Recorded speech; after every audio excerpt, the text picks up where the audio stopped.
Hello, Jeff Zwerink again, and welcome back to our conversation. We're joined again by Dr. Eric Thompson, has a doctorate in veterinary medicine, was a practicing equine veterinarian, and is now a partner in an executive networking organization. And he's brought up this idea that often in the church we kind of adopt a we can't expect much philosophy. And part of doing that is that we need to learn how to challenge and prepare our kids. But we're going to talk with him, how do we do that, be the challenger for our kids when we're also called to be their protector and guardian? Eric, it's good to have you back. Great, thank you, Jeff. So, I agree that it's very easy to set the bar too low, and we need to set the bar and push our kids and challenge them. And we've even talked about inviting missionaries, Mormons into our house or other worldviews into our house.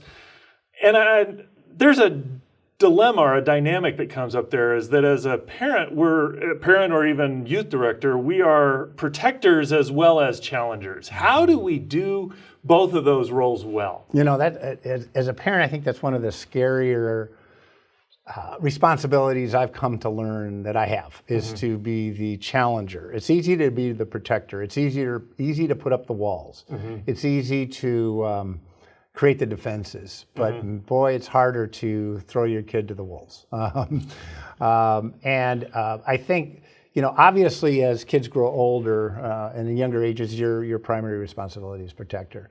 But I think earlier than we might think, earlier than I was thinking, is to start challenging them in just little ways.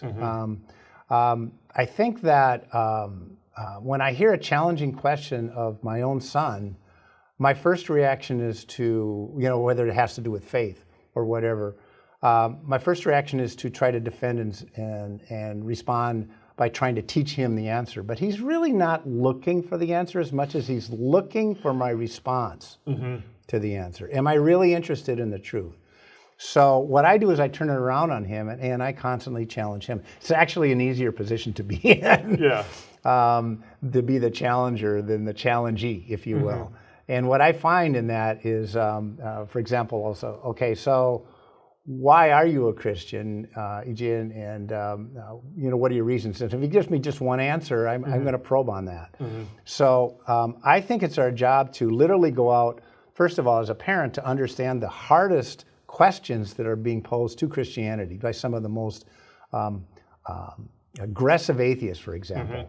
Bring those topics in and present them to them and get them to think about that. So just a practical example, I'm curious how you would have responded. So I was out with my three oldest kids. My youngest one was about 10 years, or the youngest of those three was about 10 years old. So we're driving in the car, been in the car a fair while. And so my son, the youngest one at the time, goes, "Dad, how do we know Christianity's true?" How would you respond to that? Actually, I would respond like I asked my son that same question. He said, Dad, because it matches up with reality. It matches up with truth. Everywhere I look, that's the one religion, if you will, that seems to match and have an answer for all the tough questions.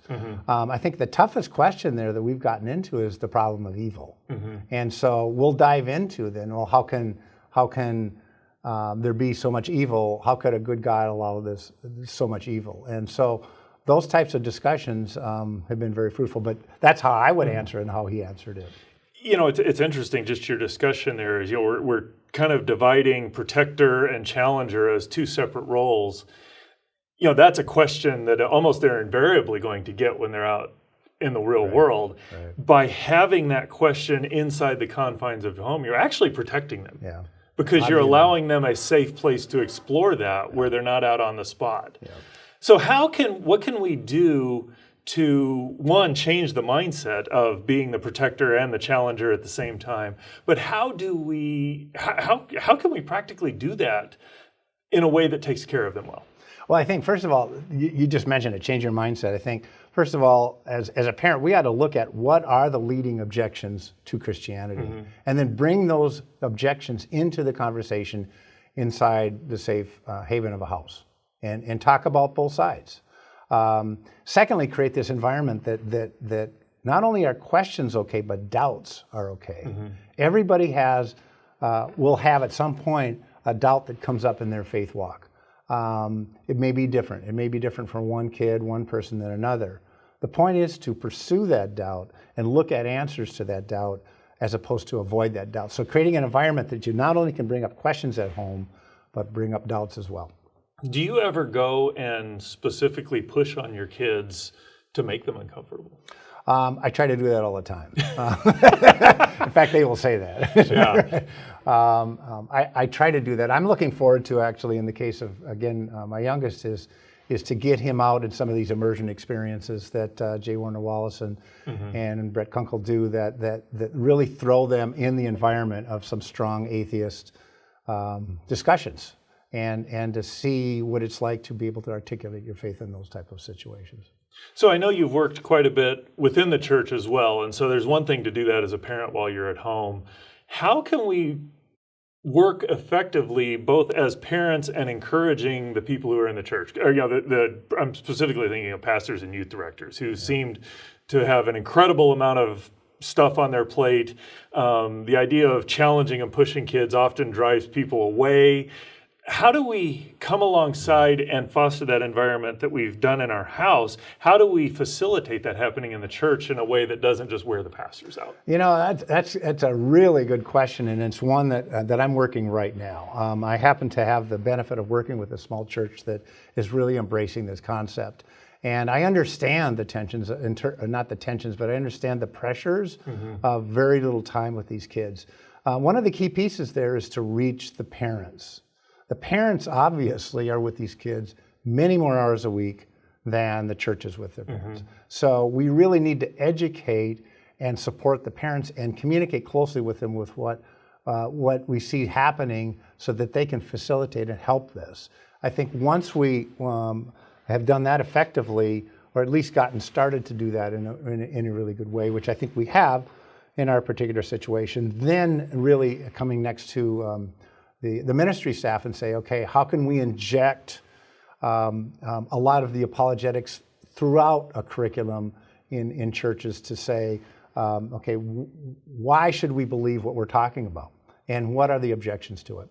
So if you could challenge parents in a church with one thing and the youth workers with one thing, what would be the one thing you would challenge each of them to do to help facilitate working together on that to prepare our kids? Communicate. And to realize that no matter if your kid is homeschooled, church schooled, public schooled, whatever, they are dealing with these cultural issues today. And it's so easy for church educators, it's so easy for parents like myself to think, well, you know what, our kids aren't really exposed to the nasty stuff yet, I don't need to worry. The reality is we all need to worry, and we all need to take time out of our work. We need to take time out of the other stuff that we would normally do to understand what's working maybe in other ministries when it comes to this type of material in order to create an environment where our kids can ask questions, address doubts, and get answers for both.